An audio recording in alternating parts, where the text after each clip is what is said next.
Hey, good morning, good afternoon, good evening. This is Brad Varnell. This is the Infinite Crypto YouTube channel. Tonight, I am excited to have a guest that's never before been on my show. This gentleman has some incredible knowledge and information to share with you tonight. I don't want to step on his toes and go too much into his story. I'll let him do that. He goes by the crypto moniker Prepper Crypto, and you will see why very soon. Without any further ado, I want to bring my friend Drew onto the channel. Hi, how you doing, Prepper? Good. How you doing, Brad? Man, fantastic. Thank you so much for taking some Yes, time out of your valuable evening to share and spend with us. it's all good, man. Thanks for having me on. Absolutely. And glad to be on the show. Excited to talk about basically, you know, just as you said in how the show is labeled. I mean, there is a storm brewing, and crypto is definitely a big part of it. So, I've been kind of talking to people. About what would be a funny tagline for the techno tea party, so to speak. So, Right? yeah. Yeah, when I was creating that thumbnail, I thought to myself that a lot of people are going to look at it and be like, "What do you mean a storm is brewing? Like we're Yeah. right dead Yeah. smack dab in the middle of the storm." Yeah. But I don't think a lot of people really realize that what we've seen so far is just a small tip of the iceberg as Yeah. to what potentially, could be coming. Right. And gentlemen, ladies and gentlemen, the reason I wanted to have Drew on the show is because this guy is an expert when it comes to this stuff. When you start talking about what sound money is, and you start talking about financial policies and the reasons behind why we believe a storm is coming, I don't think there's anybody out there more qualified, Um, to talk about this stuff. So, real quick, I want to go into the chat and say hi to a couple of my friends. I got Greg Sangston in here. This is a gentleman. I actually used to work for this guy back in Washington State. I managed a tanning salon company that he owned, and now he's watching the channel. Thanks for being here, Greg. Hey, Jerry V. Hall, man, this is a special guest. This gentleman has his own YouTube channel oh, and is cool. also another guy that is very, very well versed. You two would be able to talk and like understand each other's languages immensely. In fact, this is a gentleman I think I'd throw his name into the hat. I know that he would love to be on Around the Blockchain one of these Oh, days. So maybe yeah. I'll connect the two of you Yeah. if you're Around the still looking for blockchain. some new people. But yeah, man, thank you very much for being here, Jerry. Definitely appreciate it. This guy actually moved to Costa Rica from California Uh, and built his crypto empire while living in Costa Rica because nice. he hates the man. He wanted out of America. Now he's living his best life. He's bought some property in Costa Rica. He's Wow. building like this 10 house plot, and he's going to be selling off some of them. But he Yeah. lives full time in Costa Rica now, Yeah. and is just an That's the jam. amazing gentleman. I appreciate you guys being on the show. That's the jam So right there.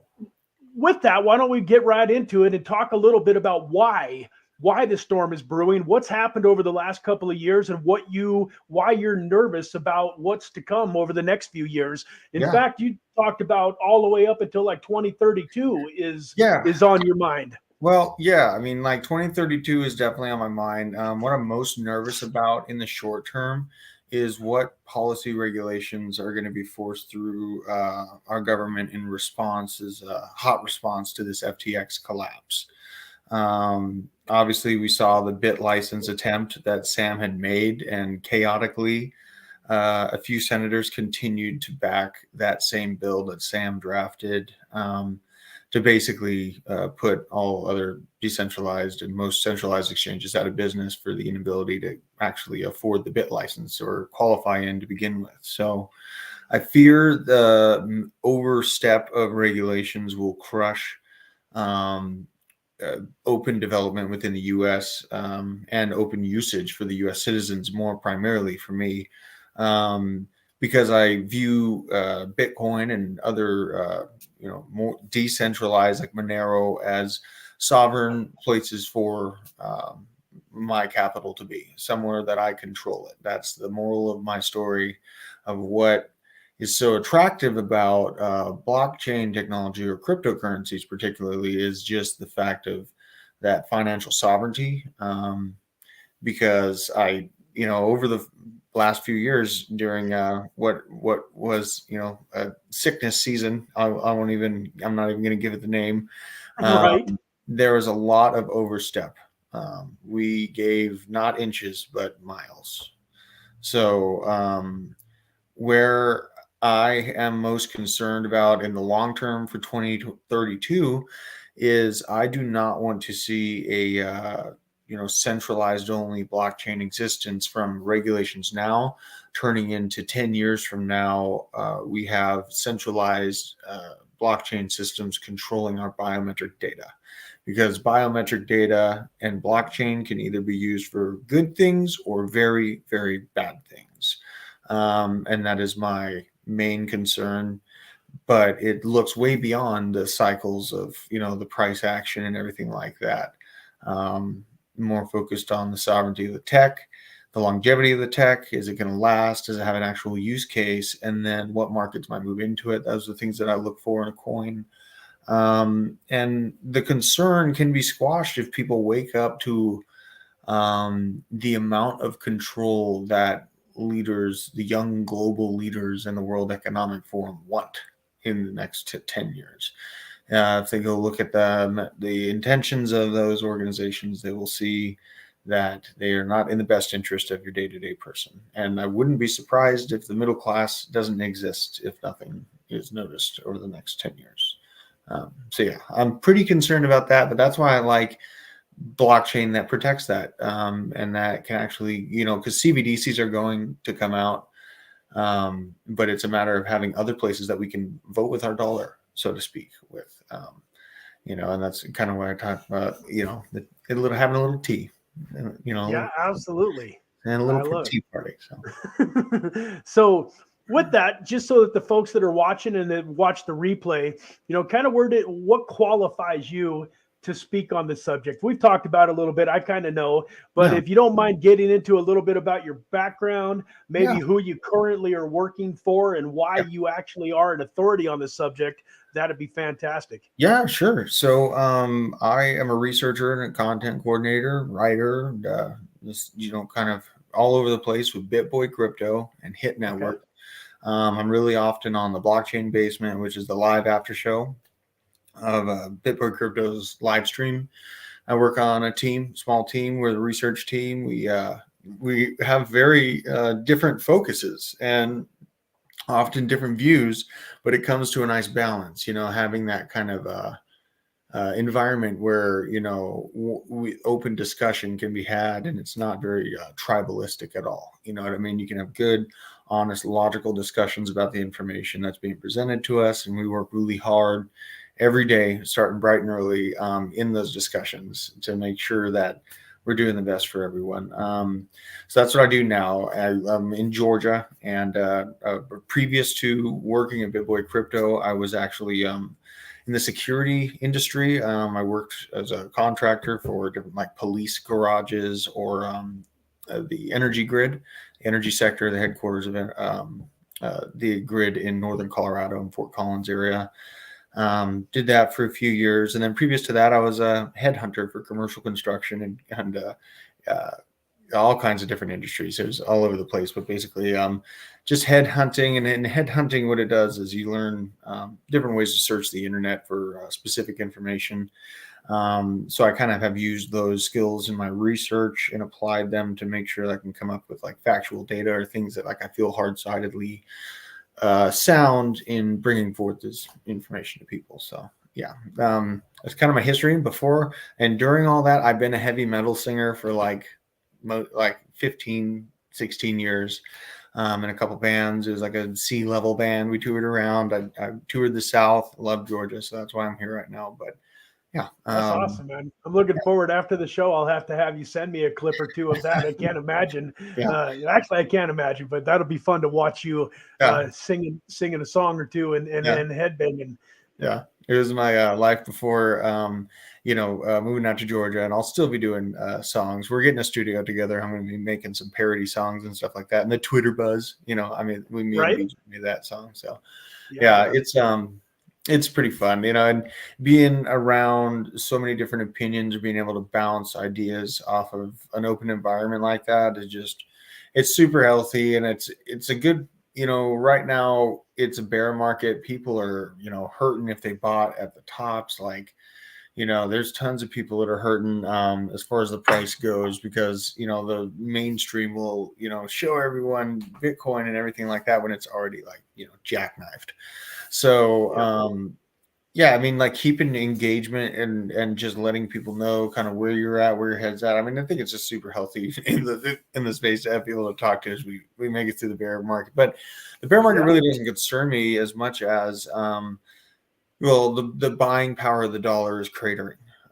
So that's the first and foremost thing. You have an out of control printing press over the last few years. It's like 40 or 50 or who knows how many percent of all US dollars were printed in the last few years, which set it should show a really dangerous precedent for the US dollar and the stance that it has, especially when Western crude went negative. I think it was like negative $17 on the stock exchange. Right.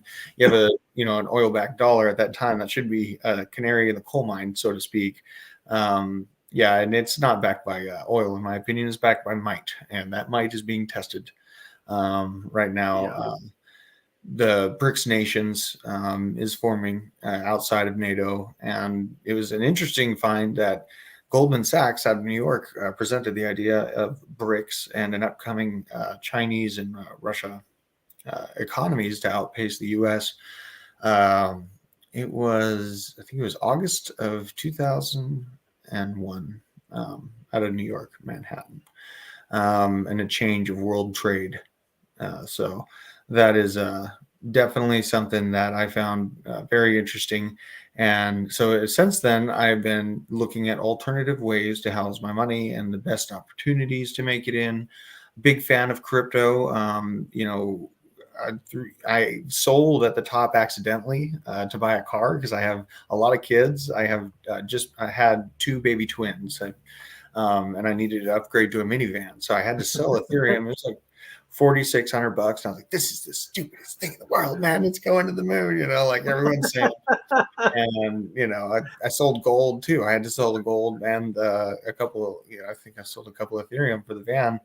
And, I thought I was just a fool when I was doing it. But, now it doesn't look so bad in hindsight. And building this next bag in this current bear market actually was sadistically exciting for me, because I haven't felt like buying in a long time, because I was just waiting for some type of large correction to come. And yeah, here it is. So I'm finally able to like DCA. I did way heavier than a DCA when we hit 17. And then I've been buying at 16, 15, just little spots or whatever. But right. Yeah, I definitely, after the FTX collapse, I just felt like, man, this is it. Like, because we had to cover, I mean, there was, so many exchanges. I think I counted like 30 exchanges or something like that. So exchanges / lending operations, what have you, that went under in this last, like 9 months. I think this has been going on for something like that, and it started with Luna. I think that's what it started with. And then just watching it snowball, and then finding this chaotic bottom that, somehow it's holding at. I think it's just showing its resiliency, man, and obviously there's a lot to be said for money being locked up in these litigations that can't be sold. You can't sell Bitcoin that's in arbitration, right? So, yeah, I mean, I'm buying right now. I'm enjoying the time frame where I finally feel like I can rebuild the next bag and do the next step in life. You know what I mean? Right. Yeah. Cool, man. I was going to say, let me run into we just want to run into the comments again here real quick. Tree City West, thank you so much for being here. And then, of course, my beautiful wife reminding everybody to hit that like button, subscribe, and share. Yes, and folks, I also left links to Prepper Crypto. Drew's here, TikTok. He does some amazing TikToks, and he's got a great Twitter presence. So follow him on Twitter and TikTok. And then I noticed that Jerry said Bitcoin appears to be our clear path from fiat to crypto. And I think that's a great way to kind of segue into the next part. A couple of things, folks, for those of you that are listening tonight, I know there's a few of you that are fairly new to crypto. So some of what we've talked about might have kind of, went over your head. But a couple of key points that Drew made that I really want to touch on is he mentioned a few minutes ago how the middle class is getting wiped out, and he feels like there's a possibility that there might not be a middle class in the future. And I wanted to touch on that for a second because I've been hearing that for a long time. In fact, one of my mentors, a guy that I really like a lot, Robert Kiyosaki, who wrote a book called Rich Dad, Poor Dad, and it published back in about 1999, actually prophesized some of the stuff way back then that is happening now. And he talked about how the divide between the middle class and the rich and the poor was going to happen, and that the middle class was going to get wiped out. And eventually, if we weren't careful, there's just going to be the elite, the wealthy, and the poor. And and there's a big difference between poor and middle class. So when he's talking about that, folks, it's something to really take seriously. It's I feel like a lot of people have their head in the sands and are kind of thinking, well, a lot of this stuff doesn't really pertain to me. I'm still living a pretty good life. I've got a nice car, a decent house, good job. And I don't think they realize the pain that could potentially be coming over the next handful of years. And like I said, to segue into that, why is Bitcoin such a great answer to this inflation, to the printing of all these trillions of dollars, and to some of the financial woes that could be coming to America and the world over the next decade? Yeah, I mean, why is Bitcoin important? Bitcoin is it's the largest network on Earth, the largest decentralized network on Earth. It's literally it's too expensive to hack to even be worth it. It's a really robust protection of value, and what value is time and energy spent. Energy is the key word there, and energy is going to become more sought after. I think that a lot more than just being a sovereign place to protect your wealth within, outside of controls that you will not experience until you speak against a stronger narrative that has more biometric control of you 6-8 years from now. I do feel like the opportunity that we have in Bitcoin is to basically reclaim our sovereignty, and it has a strong potential, if enough people realize it, to actually take the velocity of these major corporations' dollars away from them. And intense things can happen when you do vote with your money. We may fill our little ballots out all the time and slip it under the desk and see what happens. But in reality, money talks, and it's the only thing that I feel like will be heard. I've lost faith in our elected leaders, and I think that they do not understand that they work for the people anymore.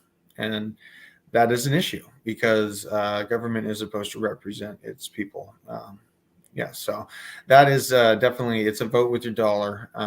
And to my point, and I'm an American, and I really think that it's important for our country to be open to this decentralization and not come down in a hard side manner with overstepping regulations, react to the traditional fraud. The FTX and Sam Bankman-Fried is traditional fraud, just with a crypto company. And he synthesized tokens. It's reported that he's synthesized tokens. He literally is just a tradition. He's one of the biggest frauds, if not the biggest fraud. And they might use that to further constrict crypto innovation and decentralization with that. So we need to think hard and long about where your dollars are going to go. That's definitely something, because as we flow all of our money into these, Walmart, Amazon specific locations, no more Wall Street, Main Street. Main Street, go look around. I mean, it's lucky. You're lucky to see it back pre-flu season. So, we need to keep that in mind when we're spending our dollars and kind of who we're giving them to. I love it too. And I would say, would you agree with this? Maybe, I don't know for you, but when I first got involved into crypto, it wasn't about the cause for me. It was about creating wealth. Yeah. Yeah. Now, a few years later, I'm starting to understand that people don't necessarily need to buy Bitcoin, because they're looking at creating wealth. This is going to Mm. actually be not necessarily, I mean, it will help them to create wealth, but this is more of like just for survival.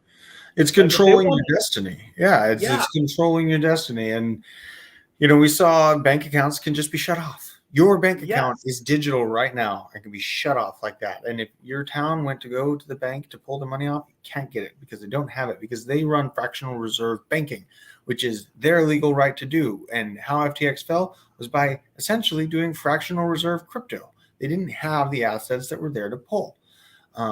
So, that's the biggest thing that I try to get to people like right now. Like, our financial system is on the edge of a cliff with or without Bitcoin and cryptocurrencies. Our debt is at, I think, 32 trillion or 31 trillion dollars right now. We have tons of other countries that own trillions of dollars of our debt. We have an extremely sensitive and balanced bond program between Japan and the US, and the relationship of trade there within that we are trying to keep under control with this whole escapade going on in Western Europe. And Russia, absolutely. I mean, they're going ballistic, and a lot of the reports like, yeah, Ukraine's winning. They're not winning. Okay, they're not winning. So it's not looking good for NATO, and BRICS is becoming more powerful, and we need to protect ourselves in case the U.S. dollar collapses. In case, I don't think that it's for sure going to collapse, but it's definitely not looking steady right now. And I think a big overhaul to our financial system is required by our elected leaders to fix the situation. They have to find a new way, a new alley to kick the can down. This alley has come to a dead end. And so they need to open a new door and move somewhere else with it if they want to keep on top. Yeah, folks, one of the reasons that Bitcoin is so valuable and is sound money, and for those of you that are kind of new to crypto, I know I have some folks watching this that maybe think crypto is just kind of a speculative asset that's No. really only there so that you can try to buy low and sell high. They don't understand the blockchain technology Yeah. behind it. They don't understand the value. That's common. They don't understand, with Bitcoin, so many people, the average person doesn't even realize that there's only going to be 21 million of them. Yeah. There can never be any more. Yeah. And, like where gold and silver have always been a traditional hedge against inflation and against the dollar. But the trouble with those is they are still continuing to be mined. There's more and more of it being found. Yeah. And on top of that, what are you going to do if the crap really hits the fan? And you've got these gold coins that are worth $10,000 a piece, and you want to go buy a loaf of bread, or you want to buy either some blockchain. groceries. Yeah, if that happens, either Right? blockchain or gold is going to be kind of difficult to transact with, right? Right. But yeah, the other side of me, the prepper side of me, obviously, I forgot to mention that because I'm huge into building an infrastructure, making as much food of my own as I can, getting a bunch of chickens. Adding to my land to provide for my family, and then also having the tools and the knowledge and the practice. The practice is a big thing to do so. So yeah, the other part of my time spent is just in case that happens, because I don't think unless you're shaving a little bit of gold off, or Right. Tesla satellites or mining Bitcoin still, and you got your phone or whatever. Yeah, that's not going to work. So, but that's, you plan for the worst and hope for the best. It's a situation I've always been used to. So, I guess my point was, if you own Bitcoin, like you said, it's decentralized, so you can keep it in a private wallet that nobody else has access to. Right. And in the event that the dollar doesn't necessarily totally collapse, but just continues to get the crap beat out of it, and inflation continues to rise and the cost of goods continue to go up, one of the ways that you can combat that is by owning Bitcoin, because theoretically, it hasn't right now in this moment of time, but theoretically, if you go back to what you could have bought with $20 worth of Bitcoin 10 years ago versus what you could buy, what that Bitcoin would be worth today and what you could buy with it, there's a very high probability that if you're buying Bitcoin now, the buying power that it will have in 2 years, 5 years, 10 years is going to do a much better job of Yeah. keeping up with inflation than our dollar is. Would you agree with that? Yeah, I mean that's like the point of it is having an aggressive. I like to have an aggressive savings account. I like to have a savings account that has a chance to keep up with this, what's coming. I think that housing is going through a correction, but it's experienced most of its correction. A lot of it's just going to be city centers, in my opinion, where the correction in housing is going to come from. So Bitcoin is, I want to keep in mind, and something that came to my mind I wanted to bring up is diminishing returns are something that I am seeing in the graph, and one thing that could change that and give us a great rally in the next section would be institutional interest in that regulation being open, and then institutions would just be able to move in and know what they're doing because they'd have clarity. But it can go the other way, and if we get a clamp down in regulations, that'll play into the diminishing returns that we see in the overall graph of the price growth over time for Bitcoin. But that doesn't mean that you're not going to 2x, from 70K to 140K. That's my target, because I kind of plan for the worst and hope for the best. So I'm not expecting to go to 250K this next cycle. I'm targeting to start selling at 100K, maybe even 90K, and that I'm also looking into blockchains that have a lot of utility, in my opinion, like DAG, Constellation DAG. I really like that one because it's encrypted data. Blockchain communication has a specific use case. Nonlinear blockchain for encrypted data and machine-to-machine communications, and has some programs that it's involved with our units, so Army and Navy, and so I went into that and I just loved it. So I ended up, like just going totally down the rabbit hole with that one. And I don't buy like a ton of these altcoins or anything like that, but I do buy chunks of them, like $50 a week. I've been buying some ICP for a bit, because even though ICP like had that VC fake out pump, and then massive dump, I think that FTX was behind it. So I look at the tech after that, after being scorned, and I bought like one of them or whatever at $200. It was, just a tiny little bit. But then it still had a horrible price action. So I went and revisited the project, I think like 4 or 5 months ago. And, I just felt like smart contracts to Bitcoin make sense if you can pull it off. And I like a good chance, and they have the right kind of push. They have a lot of what it is business development and marketing, getting your name out there, getting noticed, being noticeable, having something that you're solving that people can talk about, when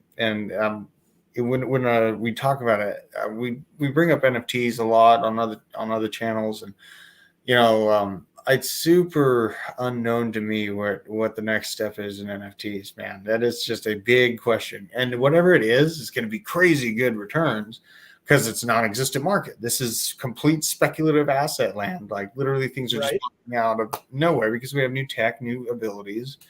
And obviously people that aren't plugged in yet don't understand it. The same, concept for me when it comes to people not understanding crypto is like when the pen was invented, people didn't understand people writing things down, so like transcribing information, being able to know how to house it was actually looked at as witchcraft at certain times, like in the super beginning, so it's like, it makes sense that something as intrusive and disruptive as this electronic transfer value is, I think that it's it's a necessary and pretty reasonable evolution in humanity. Now what we've got to be careful of is how far we allow the integration and the centralization to come in. And centralization, I mean one point of control, with a certain narrative, with certain advertisers paid in, with a certain prescribed ability to purchase, and that comes to the form of CBDCs, central bank digital currencies, And yeah, like if you, my worry stems from Yuval Harari. He's the right hand man to Klaus Schwab, and he said some pretty awful things that, basically he explains to young global leaders that you can control societies through biometric data. You can control them to the point where if they react negatively to what the elected leader speaking on their television, then that system will recognize their retinas reacting and then be able to pinpoint that person and constrict their purchasing power, which is insanely powerful, insanely dangerous. And That's unbelievable. yeah, it's Almost movie like. Like it's yeah, stuff that you think you would see in a movie that yeah, could never possibly happen, but yeah, is starting to develop right under our eyes, right under right, our noses. right, Yeah, absolutely. absolutely. And it's not really under our noses. It's just we have short attention spans, I feel like, and like the increase in speed of communication has been great to be able to get information out, like if you're a journalist or if you're covering things, but then the attention span has just been diminished to nothing. I mean, Yeah, TikTok, absolutely. I'm on there and I make long form content. Like I'm like sitting there and I try to talk for like, because I don't want like the flip through action. It shortens attention spans, and it's dumbing down people, and I worry that people will just kind of be asleep at the wheel as these things roll out and not have enough voices for decentralization to exist in America, that it won't be heard. So that's why I'm trying to make noise, be a part of it, get my elbows dirty, get in there. You know what I mean? Try to sound the alarm of the potentials. Because yeah. I don't think my tyranny barometer is off the scale over the last few years. So I'm not expecting their next moves to be anything that I'm a fan of. Right. In the macro sense. Back here to the chat, we got some new folks here. Hey, Mountain Man. Hey, Brad, new to the channel. Thank you very much for being here. Definitely appreciate you. Jerry had to hit the sack. I'll definitely connect you guys though after the show. Thanks for being here, Jerry. Johnny Midas. Man, my dad lives out in Palm Desert, California. Nice to have you on the show. Welcome to the channel. Glad you're here. And then it seems like everybody's like related to me somehow. Kyle's out here in Vegas. I live in Las Vegas, out over on the northwest side of town. So welcome to the channel, Kyle. I think this is the first time I've seen you here, so glad to have you. Yeah, we'll take over. We got the Deadwood. How you doing, man? Welcome back. Good to see you. And then we got a quick question. I'll let you, what are your thoughts on XRP?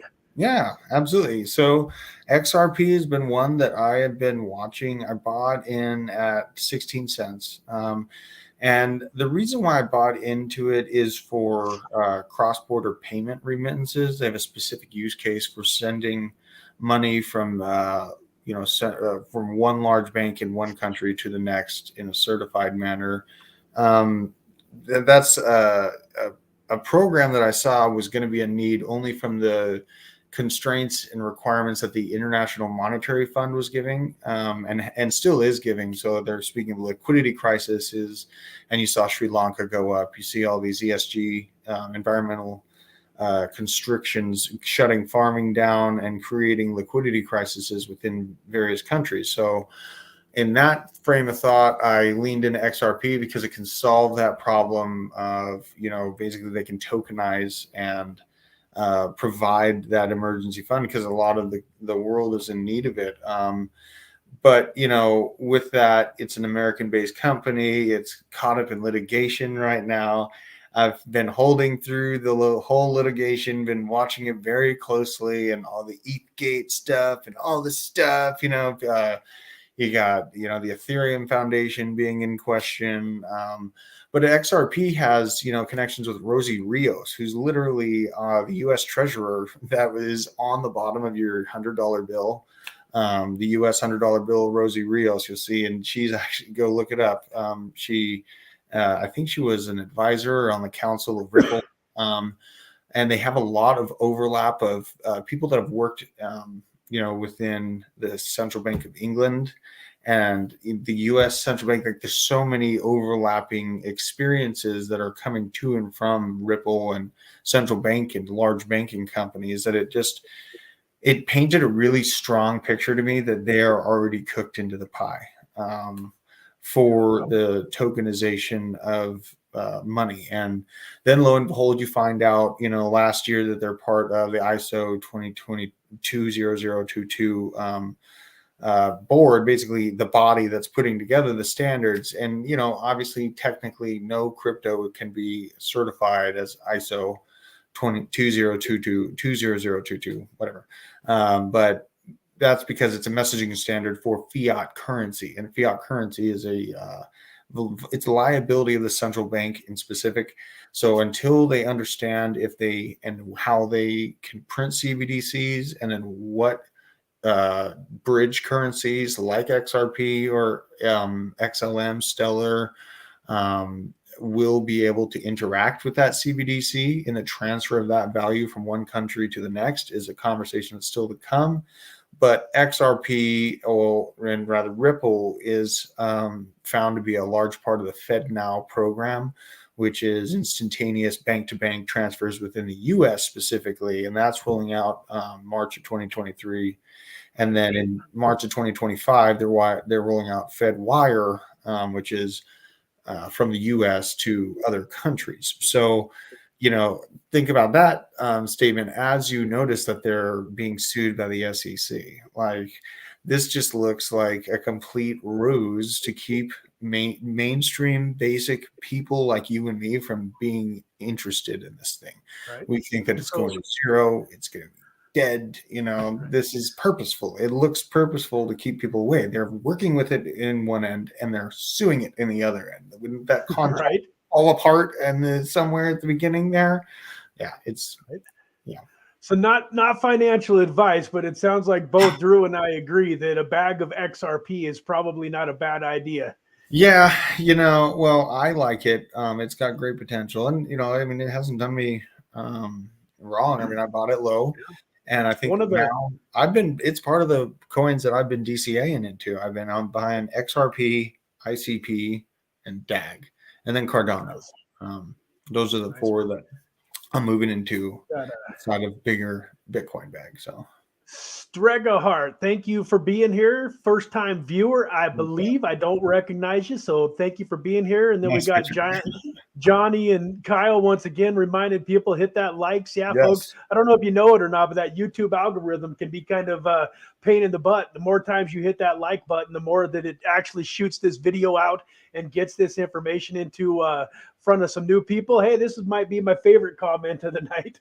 Brad is one of my favorites on around the blockchain. Happy I found your channel. Hey, I'm glad that you found me too, and you can thank this guy, because Drew is the guy that gave the final approval, that looked at my information and got me scheduled on the show. So, thank you again for that, Drew. You've been great, and what I like so much about your view is you help people kind of remember to back up and look at it from a bigger perspective, because I know so many people get wrapped up in the day-to-day price and how to leverage and do all this stuff day to day. And I'm going to buy a Lamborghini on Wednesday because I'm going to do this on Tuesday, right?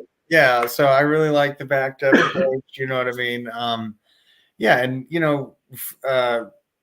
it's such an interesting thing seeing all the different, kind of personalities in crypto. I mean, it's definitely a community. And I think that, who survives and is on the other side of this bear market, on the influencer side, it's good seas ahead for us. We are in a storm. We're right in the center of it. We've had months and months of collapses. It's been brutal, man. But I've been buying the blood, even if it's my own. And if you sell at the next jackknife spike that you see on the graph, and you don't hold on to that $1 million narrative when we hit 100K, then you're going to be just fine, because I feel like that $1 million narrative is going to be real strong when we're at 100, or just under it. It's going to be. Yeah, man, amen. Yeah. So you bring up a good point that I like to reiterate on. That's that during these tough times is really where the winning is done. I don't think most people realize it, but especially in the investment world, right now is where the millions are made, not in the bull market. Right. And I love the correlation. A couple of things that I love in life. I love business and I love poker. And the cool thing about business and poker and crypto is that they're kind of intertwined. You need a lot of the same skills to be successful in poker as you have to in crypto. Like bankroll management is Mm, huge in poker. If you go broke, you right. don't have your tool anymore. You can't play poker. You can't make money. It's kind of the same thing. And then it's also, but in the tough times, a lot of good poker players are, they're great that, when they're winning. Right. But when they start getting smacked upside the face a little bit, they get unlucky, they run into some bad times. All of the things that they know about poker go out the window, and they start playing as bad, if not worse, Go on than till. everybody else. And Yeah. it's the same thing with crypto. And then in business, what I love about business is the guys, my mentors, have taught me that while everybody else is shrinking and scared and is taking their foot off the gas pedal, that is when you can make up ground.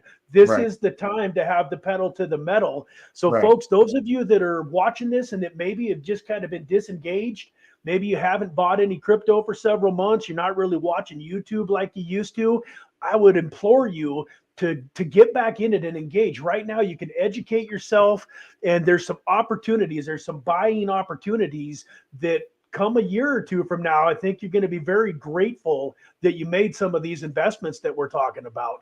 Yeah, absolutely. And you can have happy mistakes too. Like, I don't know if this is gonna work. I got into the Pi mining thing years ago, and when I was like, bored or whatever, I would Pi mine. Yeah. And I have like 200 or something on my phone that someone reminded me of because they brought it up in like conversation. I was like, oh my God, I have some of those. So I went and looked, and it's like worth like $45 a piece. You know what I mean? So I'm like, well, that's $8,000, $9,000, but I got to see if I can get it out because they got to do this KYC, the rolling out mainnet, and that's just the wild west of crypto, man. But that I didn't put any money into, but something I would. I've been watching, and I can't buy it yet because it hasn't come out yet. It's Arbitrum, and a lot of systems are using Arbitrum. I missed the optimism spike. OP was all over the place. I kept seeing its name dropped in these write-ups and stuff, and I was like, oh, OP, okay, and then boom, you know what I mean? So I'm kind of like, all right, these layer 2 solutions and these zero knowledge and optimistic rollups, zero knowledge rollups and optimistic rollups, I think are going to be huge. And Polygon introducing ZK rollups, Polygon's like a major one that I'm watching. I'm reminding myself right now that that's my next DCA thing because I really like Polygon. They've grabbed so many massive partnerships this year that no one has even noticed. Like, is it Reddit, Disney, Facebook, Instagram, like the hugest players are all choosing Polygon to build on. And it's the bear market and no one's going to notice now, but I guarantee you there's going to be a flood at the door in 2025 and 2026 when this market cyclically moves back up and Fed turns down the interest rate hikes and the treasury buyback program start up because they have no choice but to do so. And then you even have the potential for tokenization of the entire financial system, which is extremely bullish. That's like the mega moon opportunity right there, is if we have reasonable decentralization regulations paired with a tokenization of our financial system, that would be insane for the amount of increase that we would see in like market cap and use for this stuff. Yep. So yeah, I mean, and everyone called the internet a fad, and absolutely, man. I got made fun of for holding on to my Pokemon holographs. Like I had the Charizard first edition stuff. Everyone was like, "Oh, you're an idiot. Why are you keeping that? However old are you?" I'm like, shut up. I'll keep this. Man. Someday they're gonna be worth something. So yeah, absolutely. But and you bring up a great point that one of the things that folks can be doing right now if they don't have a ton of extra funds are these airdrops. So you mentioned OP. I actually did a video back probably sometime around August or September of 2021, telling my community about the possibility of the airdrop. Good on you. Detail on how to go get qualified for it. And I actually, I ended up picking about $7,000 up on that airdrop. Nice. My 15-year-old son at the time got on board and got into crypto, and I helped him, and he ended up picking up a couple $1,000s in that airdrop, and he's still got that working for him. He took that 2,000 and now he's got it invested into some other crypto. And then, so like one of the things he did is he went out and bought another token called Evmos, Oh, which okay. also did an airdrop, and it's kind of like Optimism. Oh, okay. And it Okay. had like about a 14,000% or 1,400% ROI if you were to stake it. So he took some of his $2,000, bought that token, has just been staking it and compounding it. He's turned 350 tokens now into about 900 tokens. And the interest rate has slowly come down now to where it's about 120%, but he's still going to end up with like 2,000 of these tokens. You're making me scared. That's so scary to me. I'm staking right now like that. Man, there's so much, that can be done. God. So that's another great strategy there, folks. If you're wondering what you can do to be productive and make some money, go Google or, YouTube search, airdrops. Definitely, and there's a lot of stuff on the horizon. Be careful though. I would say be careful. Staking, staking has like Celsius, they were staking there, and taking loans out obviously, but staking, I'm not saying that all staking equals bad, but just definitely do your hardcore research and feel really confident about it before you move into it. But Absolutely. yeah, there's all kinds of opportunities out there. And, I dabbled in staking, but I just found more power in the cold storage because it's harder to move. It's harder for me to do a knee-jerk reaction and pull out and stuff like that. Right. But as a prepper, I'm also concerned about, cyber attacks and things like that. So I, have it on a hard wallet just for that reason. And that ended up protecting me from it. But yes, you can stake. It just, I would warn to make sure you do due diligence, right? So yeah, absolutely. And he's doing it kind of with free money, with an airdrop token. Yeah. And the other thing that I have started doing differently, I used to stake and I would compound it, hoping that in eventually the token would end up going, up. Obviously, there's a lot of sell pressure on those tokens when they're getting that type of interest. So what I started doing now, and I think it's a better strategy. In fact, Jerry V. Hall, the gentleman we were talking about, kind of turned me onto this, is when he does these types of plays, he pulls out his rewards every day until he gets his initial investment back. And at 1,400%, even though it goes down relatively quickly, like he was able to pull out his whole. He invested 8,500 into Evmos. He was able. It started off at over $200 a day in rewards, and now it's down into the dollars, like $10 a day. Long story short, though, he's pulled out 10 grand in value, still making his $7 or $8 or $10 a day. Wow. And then he still owns the original 2,400 tokens. That's what you have to do. They go back up. So I like that strategy better than my compounding strategy for sure. Absolutely. When you're playing with house money, you know what I mean? And that's where you want to get to. You want to get any portfolio that you build to be to house money, like as soon as possible. Even if you feel like it's a mistake at the time, you gotta return. You gotta pay yourself back. It's got to be house money. Yeah. Did you want to share your screen and pull up DAG on CoinGecko, or did you want me to? Yeah. Why don't you go ahead? Ahead here? Yeah, folks. So we've given you a lot of the meat. Now we'll give you a little apple pie. You guys are always looking for some exciting things that to potentially put some of your funds into. And this is not financial advice, guys. We're just sharing some of the tokens that we are investing in and that we like. You always want to do your own due diligence. You never want to invest money that you can't afford to lose. But this token here is kind of near and dear to my heart. And when you brought it up a few weeks ago on Cowboys of Crypto, you reminded me about it because I actually got into this token in 2019, and I bought it at about 0.0025, and I literally had about a $1,000 investment turn into $136,000 for me. I was part of an investment group. They told me about the contract that they had, that Constellation DAG had procured with the Air Force back then. Yeah. And I didn't sell the exact top, but this has been one of the best investments that I ever had. Yeah. And now you've got me looking at it again. I'm just wondering. So this is the token here. It's called Constellation is the mother company. The ticker for it is DAG. You can see here it's sitting at about 4 cents. It's got a market cap of a little over 100 million. So that's definitely, it's not necessarily a micro cap, but it's obviously got a lot of room for some significant growth. And then one of the things that I love about it, if you look here at its all-time high, which was about 45%, right now it's gotten beaten down like so many tokens have, down to 91% of its all-time high. But you can see right here it was 0011 at its all-time low. I didn't quite get in at that price, but anyways, what are your thoughts? Do you still think that this could potentially be a 100x, or would you think it's more like a 10, 20, 50x potential? Where do you think this might go during the next bull run?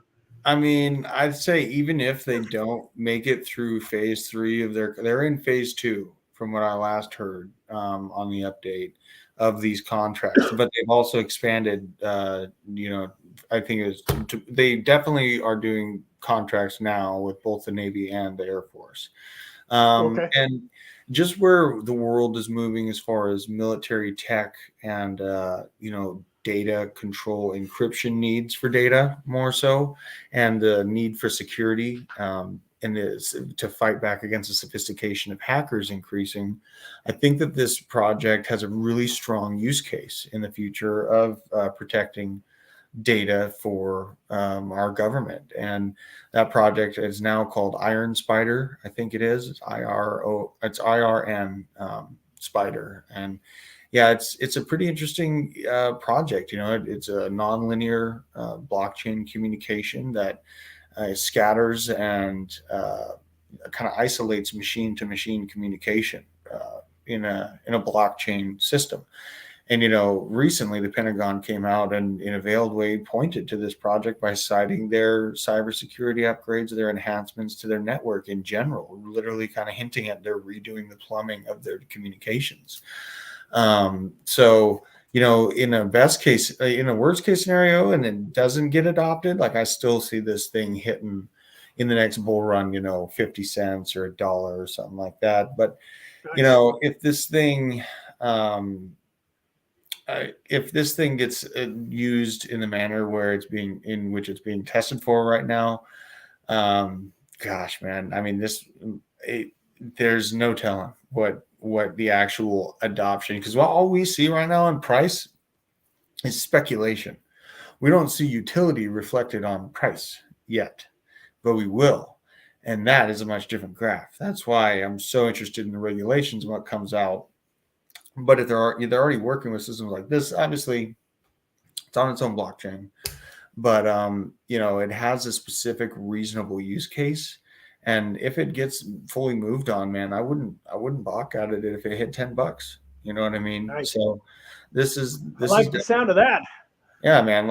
It's just, we haven't seen the actual utility run yet, and there will be some massive winners. And this is just a way to have a good potential, just like how I move into XRP against the grain of the SEC lawsuit. I owned it before the SEC lawsuit, but I didn't sell because of it either, is because I have aggressive, potential returns in a kind of a more violently chaotic yet splendid savings account in a manner, rather than leaving it in some bank to go loan out to some other guy that's got way more money than me to go buy a multifamily complex for himself. I'm going to use it for myself and put it into assets that I have potential to make life changing wealth. But, it's about having the plan too. What am I going to do with the money? My next plan is more real estate. I love real estate, love moving gains into real estate. And, timing the top is always very, very difficult. No one can do it, on purpose. I don't think so, but I did it by accident. Great. But I've just learned to notice that jackknife movement, the exponential growth, and know that it won't keep going forever. And you have to pay yourself back. You have to get away from the permanent renters class. And, this is a way that I've used to do it. And I'm going to continue to use to do it because I got a lot of kids that I want to provide a lot for. So Yeah, man, absolutely. yeah, One of the things I love about a token like this too is that you can use it as a way to increase, some of your more longer term assets. Like I know a lot of YouTubers, and including myself, love to take a token like this, and as it 5 or 10x's, start pulling a chunk here and a chunk there, and maybe you take, say you turn $1,000 into 10,000. Maybe you take 1,000 of that and put it into Bitcoin, and yeah, 1,000 of that and put it yeah, into Ethereum. Maybe yeah. you take your original 1,000 out, and then maybe even take 1,000 out for some fun money for your life, for your kids, your wife, Buy and now you're vehicles, sitting. Yeah, now it's you're sitting great there with asset. a bag that's paid for. You got some assets, Yeah, and I'm kind of a math guy. Those of you that have been around my channel, I love the math. I am a poker player, so that's one of the reasons I brought up the poker. But I just did a little quick math for you guys. If you take this at 4 cents and you bought $100 worth, that'd get you 2,500 tokens. If it goes up to $5 a token, that's $12,500 off of $100 investment, folks. right, What's the worst that can happen? It right. goes to zero and you lose $100. Right. But And that's I one love of the these things. small plays. You have to have Yeah, these small plays to really get ahead because, I don't like Bitcoin is amazing. It's great tech. And I think it's going to be here for 120 years. But also, I think diminishing returns are a real thing. And we have to be looking at other specific use case technologies that can really give us a good bang for our buck and then roll that into a more protective way to protect that value like Bitcoin or gold amen. or brass and lead Yep. or other types of things that we like to put together to house that value. And this, I mean, yeah, DAG is a great one. And another one I like ICP. I like ICP for Yeah, its let's let's pull look at that up ICP. real fast. I just wanted to show people, on CoinGecko, if you're not familiar with CoinGecko, it's coingecko.com. And then here in the search engine, you can just type in DAG and, to pull this up. But once you're here, all sorts of great information here. You can go through here and click on markets and it shows you where you can buy it. I'm sure it's probably available on like Uniswap or someplace too, I would guess. But KuCoin is a great exchange that I would feel safe sending some money to and buying the DAG on a KuCoin and then sending it back to my private wallet. I wouldn't leave it on KuCoin, but I feel comfortable. And that's a pretty major exchange there. So it's got some good spots that you can buy it. And then let's go check out ICP. Yeah, I want to just, it's funny that I like this project. I mean, I think it's reasonable intention. It's bringing smart contracts to Bitcoin. I mean, it's literally an internet computer. It's a new internet design. It's a proposed internet operation that has just an array of different use cases. But check out the graph. Look at the all-time graph. So in my opinion, FTX had a play in its dump, and basically, like, go to the yearly. Definitely go check the yearly. This was manipulated in my opinion so hard, like, because they're a dangerous competitor. That's what the mode of operandi was for FTX, is to arbitrage their competitors out of existence. And this thing has insane potential. They saw the same danger with a project called New Genesis, and they synthesized the tokens and absolutely just crushed the project. So I think that they had a Unbelievable. Look at that. yeah, I mean, $700 all-time high, down 99.4%. yeah.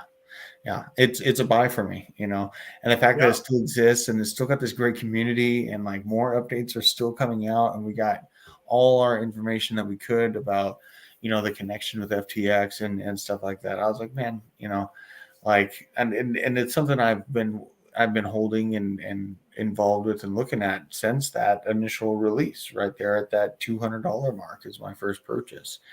So I was part of the victims that got dumped on by FTX, and then I learned and then I learned that, they're going after competitors and stuff like that, and learning, how strong New Genesis was. It made me take another look at internet computer tokens. So this is what I'm doing, like, $50 once a month into.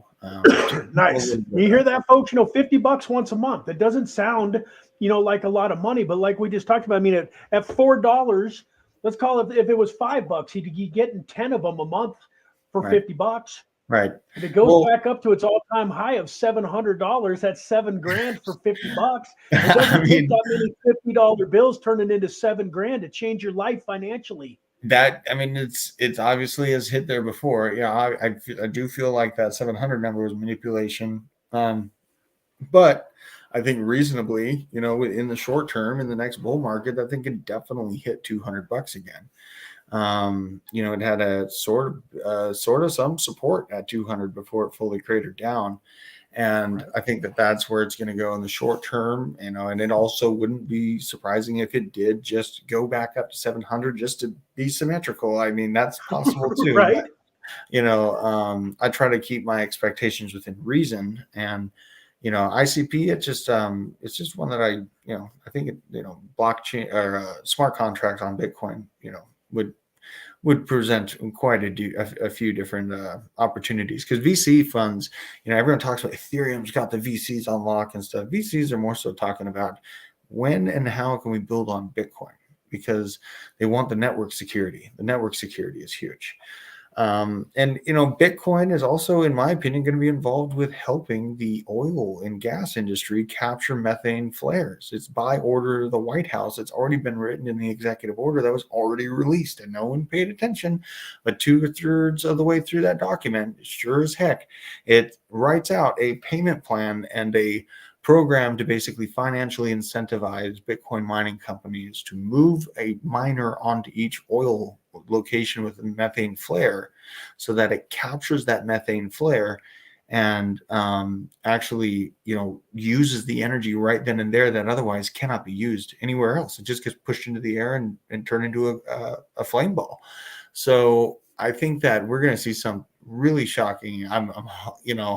I feel like the regulation fears that I have and that I was talking about are kind of manufactured by the media.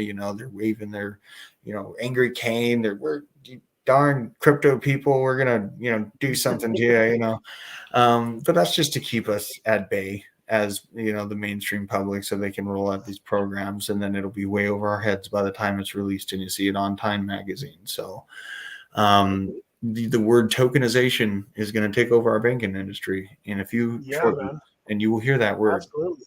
Tokenization. Absolutely. Hey, Aaron from Cowboys of Crypto showed up, man. Hey, brother, I hope you are having a fantastic day. I know you had a great Christmas, and this is another gentleman that has been doing a fantastic job on Around the Blockchain. And if you haven't gone and subscribed to Aaron from Cowboys of Crypto, hit your YouTube, type in Cowboys of Crypto. He will pop right up to the top, and you definitely will get some fantastic crypto content there. And then I got one of my buddies here. This is a gentleman that I've known since I was about, 20, 21 years old, back in Washington State. We reconnected about a year ago. He's been crushing it in crypto, building up his crypto bag. And I know that he's excited for 2024 and 2025. He's one of the guys that's doing all of the things that we talk about. I'm glad that you could make it onto a live stream, my friend. Totally. Absolutely. Love it. Man, with that, I think we gave them a couple of good tokens to take a look at. I always like to not only talk about how to do it, but maybe give them some ideas. So with that, we've been going for about an hour, but I had just a couple other things on my heart. We talked before the stream a little bit about kind of a polarizing topic: Ben Armstrong and BitBoy Crypto. Yes. I told you that I think that the guy gets way too much hate. That I love him. I love his story. I guess I come from a family that's got alcoholism, runs rampant. My father broke the chain. He quit drinking 3 months before I was born. He's been sober for 50 years in April. Never seen him take a drink. And when I hear, Ben talk about his struggles, the things that he's gone through in life and overcame, and then I look at the man that I believe he's become, the father that he is, the husband that he is, how much he cares about his community, it just really bugs the crap out of me to hear all of the hate that he gets. I know, man. And, a lot of the hate that he gets is from people that, no one really, like only the people around him every day even get a glimpse.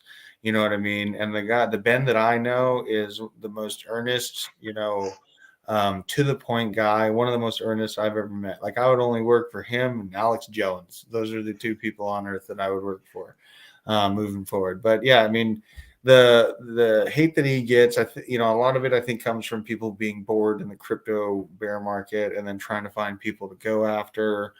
In the paid token promotion business, we haven't done it in at least a year and maybe even a few years. And we came out of the video talking about how it's a broken system. It's a broken financial idea, and it doesn't make any sense. So we don't do that. And we give all our money, revenue from YouTube, to the community, the Pluto Alliance. We're trying to be everything that in our vision of crypto being a community that presents value to each other. We're trying to embody that. And you get people like there's a Tatum guy or something that was threatening Ben again this morning, and Ben will come in all lit up and we'll let him live stream it out, you know what I mean? But yeah, man, he takes arrows in the back all the time, and he's strong, he's smart, and he's the person that we should have at the helm of this, you know what I mean? And we're the only ones that are actually doing the actual investigative journalism. You don't get that in crypto. We just usually they just, okay, that sounds good, we'll read your white paper and believe you. No, we're knocking on doors. We're getting in their face to find out, what the corruption is, and it ruffles feathers, and people that don't like him hate to see him be even more awesome. So, right. It's a thing that we can't stop. People are going to hate him no matter how much good we try to do, Yep. But yeah, I could go on and on. Like they donate a vehicle to charities, like all the time we have people coming to get a car from them because they didn't have a car in the local area. Like, they're insanely gracious people. Yep. Yeah. So it's really unfortunate. It's really unfortunate. We talked earlier, a little bit about like the story behind the story. And I think you were there one of the days when I told like Sylvester Stallone's story. I think you were there, me, you, and Cowboys of Crypto. And I talked a little bit about Sylvester Stallone's story. Were you there for that? Did you hear that? And I don't think so. I'll give you the quick one because it can be long. But way back before he, ever got famous, he was as struggling of an actor as could be. Had only a couple of super minor roles. He was going bankrupt. He was broke. He literally had to pawn his first wife's jewelry to keep his dreams alive, but he refused to go get a job because he knew that would make him comfortable. And he had to break through. And the way that Rocky came about was during this struggle, he had watched a Muhammad Ali fight against a guy, I want to say it was Chuck Wagner or Chuck Wepner, who had no shot of beating Ali. Nobody thought that he had any chance of winning. And he didn't win, but he ended up going the distance, which nobody expected either. Yeah. And so he wrote the movie Rocky in 3 days, stayed up almost 3 days straight, wrote the movie Rocky, and then he started going in and trying to sell the script. And he got turned down, and he got turned down, and he got turned down, and he got turned down. He just kept going. Well, he finally came across, it was Sony or Paramount or one of the studios liked the script, and they wanted to buy the script from him. In fact, things got so bad during his life that he literally sold his dog at like a 7-Eleven. Wow. He sold his dog for $50 to keep going. So now he gets this offer for the script for like $25,000. But the caveat is he wants to be Rocky, and they don't like him for the part. So they want the script, but they don't want Sylvester Stallone. So he tells them no. Here he is broke. This is back in like 75. 25 grand was a decent chunk of money. Yeah. Well, they just kept offering him more money. And folks, this kind of goes back to not selling your dreams, man. Your dreams can't be for sale. He knew if he took the money and sold the script without him acting in it, that it just wasn't going to accomplish what he wanted to accomplish. So he kept turning them down. They finally got all the way up to like $150,000 that they were going to pay him for the script if he wouldn't act in it. And he still told them no. As you guys know, the end of the story is he ended up becoming the actor. So they finally ended up lowering the price way down. I think he got like 50 grand and he got to act in the movie. Yeah. And then the rest is history, man. Rocky 2, Rocky 3, and, you know, Rambo and so on and so forth. Now the guy's worth hundreds of millions and he's a household name. But at one point in time in his career, man, he was almost homeless, living on the streets of New York, freezing his ass off, had to sell his dog for $50, man. Yeah. So those of us that are going through this crypto winter, I promise you, we haven't paid that kind of a price, probably most of us. Right. Long story short, one of the coolest parts of the story is after he got the contract, got the money, he went back down and he sat in front of that 7-Eleven for hours and hours and hours every single day. It took like a week before the guy came back to the 7-Eleven with the dog. Once again, he knew the outcome.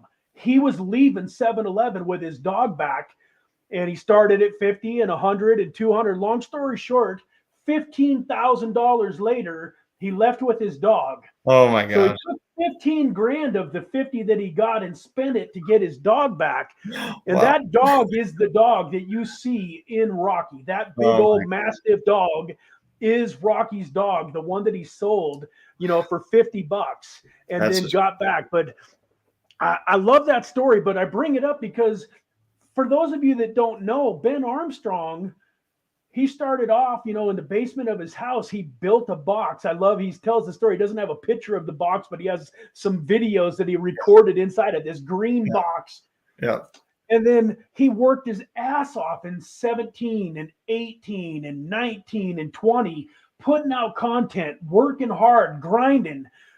Didn't have the subscribers to really justify it. After 2 or 3 years of putting out videos almost daily, no reason in the world for him to think that all of a sudden he was going to skyrocket to over 1 million subs. This guy put in the work, man. He put in the time. He isn't just some, you know, famous guy, flash in the pan success, man. He did the work. He grinded it. He's still working crazy. He's still grinding. Yeah, man. Like when you guys say you're the hardest working channel in crypto, I don't ever hear anybody argue with you. No. You know, man, he's there from morning to night. And so I can't wait, you know, to have him on my channel one of these days. Because one of the things that I'm looking forward to is taking him back to some of those days and really getting him to relive some of that journey during the struggle, because I think everybody's going to enjoy hearing it. I know I'm going to enjoy hearing some of the stories, and hopefully he enjoys kind of telling it, because it's one of those things that once you get to where you're at, you kind of, it's there, but you don't think about it as much. So I'm excited to get him on my channel and really have a down-to-earth one-on-one conversation with him one of these days. Man, I mean, like I'm sure he's gonna love to talk about that. You know, and he's got the book tour coming up. He's catching up to Crypto's out or pre-ordered, so he's gonna be trotting around until like February or something like that. Let him come back down, cool down, and we'll get him. You know, I'll do my best to cut some time in, and I mean, it's insane when you really get the full picture from him. Man. I can imagine. So once again, folks, other than TikTok and Twitter, is there anything else that you would like them to check out? Yeah, I mean, I'm on YouTube. I barely post on there. I'm just getting the YouTube and all that started. I've been really focused on the research and stuff like that, and just started up my Prepper Crypto channel. So there's no fakes of me out there. Major positive. Sweet, man. I'll go get that link and put that in the description too. But the link to Prepper Crypto's Twitter and his TikTok are both in the description of this video. Go follow him, and just keep an eye on what he's doing. He puts out a lot of great content. If you got a YouTube channel, I'll go subscribe to that Oh, sucker right now. I and can't wait to see your also, content, yeah, man. I gotta send you my music. I gotta send you my old band and shit. Yeah, Two send us. Minutes Darker is the old band, and then Flood of Souls. That's the other band. What's it called? Flood of Souls was the first band I was in, and then 2 Minutes Darker, and both of those 2 are Minutes on Darker. Spotify, all the stuff. So, yeah, check them out, man. But yeah, it was really Hey, good. man, being this able is to talk one to of you. my favoriteest hours since I've become a YouTuber. Right on. Yeah, it was great to be able to chat. I love being able to kind of go down my rants. Rarely anyone will want to look all the way to 2032. Hopefully, people hung around try to get why I'm in this stuff, man. It's an important reason. So, Amen to that. We will definitely have you back on soon. I can't wait, man. Thank you so much again for sharing this valuable time of yours with us. thank you. Take You're care, Brad. welcome, man. All right, folks. God bless. Take care. We will see you all soon.